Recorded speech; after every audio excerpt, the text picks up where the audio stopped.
మన VVIT university, absolute discipline, absolute education.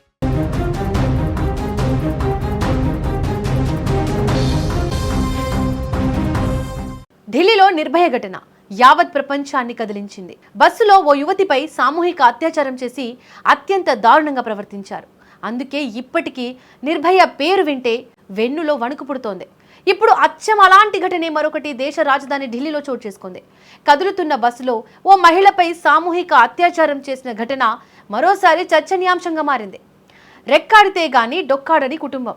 భర్తతో పాటు ఆమె కూడా పని చేస్తేనే 3 పిల్లల కడుపు నిండుతుంది.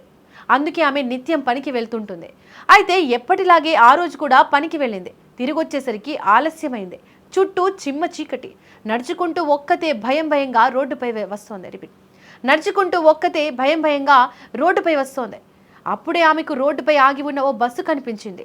దీంతో వాళ్ళ దగ్గరకు వెళ్ళి టైం ఎంత అవుతుందని అడిగిందా మహిళ. సమయం చెప్పి ఆమెలోని భయాన్ని తొలగించి వీలైతే ఇంటి వరకు వెళ్ళి సాయం చేయాల్సిన వాళ్ళు అత్యంత దారుణంగా ప్రవర్తించారు. సదరు మహిళను బస్సులోకి లాక్కెళ్లి బస్సును పోనిస్తూనే అత్యాచారం చేశారు. ఒకరి తర్వాత ఒకరు బస్సు నడుపుతూ డ్రైవర్, కండక్టర్లు ఇద్దరు ఆమెపై అఘాయిత్యానికి పాల్పడ్డారు. అయితే ఈ దారుణం తర్వాత బాధితురాలు పోలీసులను ఆశ్రయించింది. తనపై 2 వ్యక్తులు అత్యాచారం చేశారని ఆమె ఫిర్యాదులో పేర్కొంది.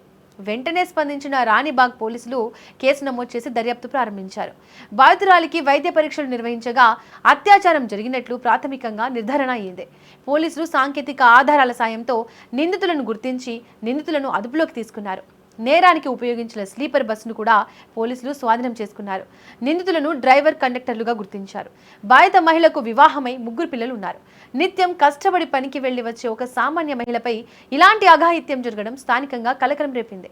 ముఖ్యంగా రాత్రి వేళల్లో మహిళల భద్రతపై మళ్లీ నీలినీడలు కమ్ముకున్నాయి. ఈ కేసును అన్ని కోణాల్లోనూ దర్యాప్తు చేస్తున్నామని, నిందితులకు కఠిన శిక్ష పడేలా చర్యలు తీసుకుంటామని ఢిల్లీ పోలీసు అధికారులు వెల్లడించారు.